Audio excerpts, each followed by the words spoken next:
Hi, I'm Terry Odd from the School of Biological, Earth and Environmental Sciences. There are definite advantages to offering your students pre-recorded lectures in terms of improved flexibility and accessibility. It's lecture content on demand. Students can watch it whenever they want and from wherever they happen to be. But there are challenges associated with pre-recorded lectures in terms of engagement. Now, if a lecturer is recording themselves for 40 or 50 minutes in their office, it's exhausting for them and it's exhausting for the students. So it's very hard for students to maintain concentration for those pre-recorded lectures. A really easy way is to take advantage of the format of pre-recorded lectures and remove yourself from the office.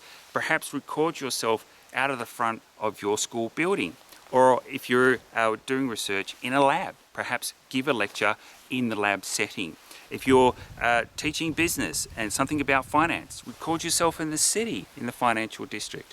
If it's networking, record yourself the next time that you're at an international conference.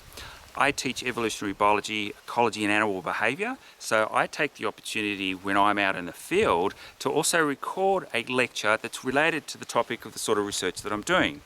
It improves the relevance of what the information I'm presenting to students is, because students see the topic in its real world setting, and that's really important. So not only does it improve engagement, it improves the relevance. And it's really easy to do. Anybody should be able to do it. You just need a camera and a tripod. Your school almost certainly has equipment that you can sign out. If they don't, the PVC SE certainly will. You could use your own phone as your camera, just holding it up or propping it up on some sort of structure. It's really easy, it improves engagement and improves relevance.